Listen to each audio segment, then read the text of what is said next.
नाम के समान न ज्ञान है, न व्रत है, न ध्यान है, न फल है, न दान है, न कोई पुण्य है और न ही कोई आश्रय है। नाम ही परम मुक्ति है, नाम ही परम गति है, नाम ही परम शांति है और नाम ही परम निष्ठा है, नाम ही परम भक्ति है। प्यारे सज्जनों, नाम जपने वाले प्रेमियों का संग, प्रतिदिन नाम जप का एक नियम, भोगों के प्रति वैराग की भावना और संतों के जीवन चरित्र का अध्ययन, ये नाम साधना में बड़े सहायक होते हैं। इन चारों की सहायता से नाम साधना में निरंतर प्रगति होती है। इन चारों की सहायता से नाम साधना में सभी को लगना चाहिए। भगवान के नाम जप से लौकिक और पारलौकिक दोनों प्रकार की सिद्धियां प्राप्त हो सकती हैं। नाम साधना से असंभव को भी संभव बनाया जा सकता है और इसकी साधना में किसी के लिए कोई रुकावट नहीं होती। चाहे कोई पंडित हो या मूर्ख हो, चाहे कोई उच्च वर्ण का हो या नीच वर्ण का, सभी इसके अधिकारी होते हैं। ऊंचा वही है, बड़ा वही है जो भगवान का नाम जपता है, जिसके मुख और मन से निरंतर ही बहुत प्रेम पूर्वक भगवान के नाम की ध्वनि निकलती है। भगवान का प्रिय वही कहलाता है। धन्य धन्य माता पिता, धन्य पुत्र वर सोए, तुलसी जो रामय भजे, जैसे हो कैसे होए। तुलसी जाके बदनते, धोक्यो निकसत राम, ताके पग की पग तरी, मोरे तन को चाम।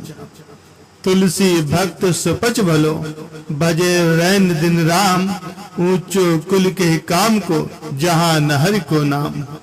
अति ऊंचे भूधरन पर भजगन के स्थान, तुलसी यत नीचे सुखद, ऊख अन्न और पान।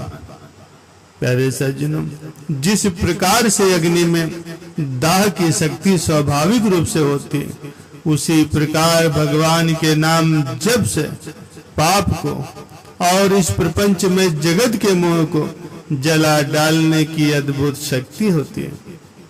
भगवान के नाम जप में यदि शुद्ध भाव हो तो बहुत अच्छा, परंतु हमें भाव की ओर दृष्टि नहीं डालनी चाहिए।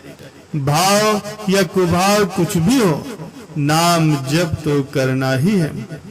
नाम भगवत स्वरूप है, नाम ही अपनी शक्ति है। ये अपने गुण से ही आपके सभी अभिष्ट कार्य कर देगा। विशेषकर कलयुग में तो भगवान के नाम जप जैसा अन्य कोई साधन नहीं है। सुमिरन की शुद्ध यो करो, जैसे कामी काम, एक पलक ना बिसरे, निस दिन आठों याम। सुमिरन की शुद्ध यो करो, जो सुरभि सुत माए, कह कबीर चारों चरत, बिसरत कबहू नाए। सुमिरन की शुद्ध यो करो, जैसे दाम कंगाल, कह कबीर बिसरे नहीं, पल पल लेत संभाल। परम संत श्री कबीर साहब जी कहते हैं कि सुमिरन इस प्रकार से करना चाहिए जैसे कामी आठों पहर हर एक क्षण स्त्री को नहीं भूलता।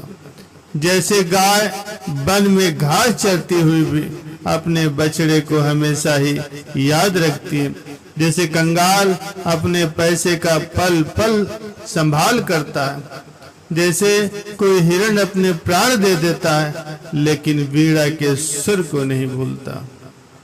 इस प्रकार से जिनका मन परमात्मा के नाम चिंतन में रम जाता है, वे तृप्त और पूर्ण काम हो जाते हैं।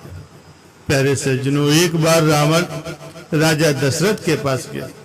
उस समय दशरथ अयोध्या में न होकर के गंगा के किनारे गए हुए थे। रावण के पास उड़ने की सिद्धि थी, अतः वह तुरंत ही दशरथ के पास जा पहुंचा और वहां जाकर के उसने क्या देखा कि दशरथ गंगा के किनारे बैठे हुए हैं और चावल के दानों को एक एक करके गंगा जी में जोर जोर से मार रहे हैं। आश्चर्यचकित होकर के रावण ने उनसे पूछा, हे अयोध्या नरेश, आप ये क्या कर रहे हैं? दशरथ ने कहा, जंगल में शेर बहुत ज्यादा हो गए, उन्हें मारने के लिए एक एक शेर के पीछे मैं क्यों घूमूं? यहीं से ही उनको यमपुरी पहुंचा रहा हूं। रावण का आश्चर्य और बढ़ गया, अतः अब जंगल की ओर गया और देखा किसी कोने से धड़ाधड़ तीर आते जा रहे हैं, और जो फालतू शेर हैं उन्हें वो तीर लग जाते हैं, वो फौरन ही मर जाते हैं।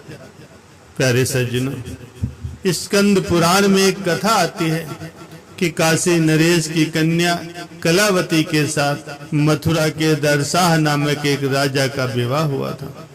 विवाह के बाद राजा ने अपनी पत्नी को अपने पलंग पर बुलाया, लेकिन पत्नी ने साफ इनकार कर दिया। तब राजा ने बल प्रयोग की धमकी दी। पत्नी ने कहा, महाराज, स्त्री के साथ संसार व्यवहार करना हो तो बल प्रयोग नहीं, स्नेह का प्रयोग करना चाहिए। मैं आपकी धर्म पत्नी हूँ, फिर भी आप मेरे साथ बल प्रयोग करके संसार का व्यवहार न करें। आखिर वो राजा था। पत्नी की बात सुनी अनसुनी करके वो नजदीक गया, और जैसे ही उसने अपनी पत्नी का स्पर्श किया, ते ही उसके शरीर में विद्युत जैसा करंट लगा। उसका स्पर्श करते ही राजा का अंग अंग जलने लगा।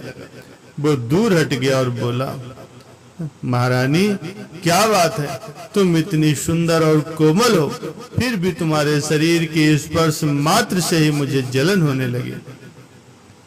पत्नी ने कहा, नाथ, मैंने बाल्यकाल में दुर्वासा ऋषि से शिव मंत्र लिया था। वो जपने से मेरे अंदर सात्विक ऊर्जा का विकास हुआ है। जैसे अंधेरी रात और दोपहर एक साथ नहीं रह सकते, वैसे ही आपने शराब पीने वाली वेश्याओं के साथ और कुलटाओं के साथ जो संसारिक भोग भोगे, उससे आपके पाप के कर आपके शरीर में, आपके मन और बुद्धि में बस गए। और मैंने जो जप किया है, जो तप किया है, उसके कारण मेरे शरीर में ओज, तेज और आध्यात्मिक ऊर्जा आ गई है। इसीलिए मैं आपके नजदीक नहीं आती थी, बल्कि आपसे थोड़ी दूर रह करके आपसे प्रार्थना करती थी। आप बुद्धिमान हैं, बलवान हैं, यशस्वी हैं, धर्म की बात भी आपने सुन रखी है, फिर भी आपने शराब पीने वाली वेश्याओं के साथ और कुलटाओं के साथ भोग भोगे। राजा ने कहा, तुम्हें इस बात का पता कैसे चला?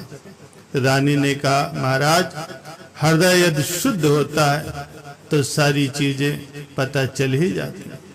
राजा बहुत प्रभावित हुआ और उसने रानी से कहा, तो मुझे भी वो भगवान शिव का मंत्र दे दो। रानी ने कहा, महाराज, आप मेरे पति हैं, मैं आपकी गुरु नहीं बन सकती। हम दोनों ही अपने गुरु महाराज जी के पास चलते हैं। दोनों ही गुरु महाराज जी के पास गए, उनसे प्रार्थना की।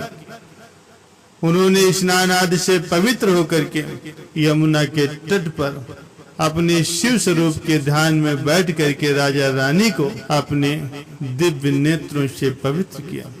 फिर शिव मंत्र दे करके राजा पर शक्तिपात किया। कथा कहती है कि देखते देखते कोटि कोटि कौवे राजा के शरीर से निकल निकल करके पलायन कर गए। काले कौवे अर्थात पाप के तुच्छ परमाणु, काले कर्मों के तुच्छ परमाणु करोड़ों की संख्या में सूक्ष्म दृष्टि के दृष्टाओं द्वारा देखे गए। सच्चे संतों के चरणों में बैठ करके दीक्षा लेने वाले सभी साधकों को इस प्रकार से लाभ होते हैं।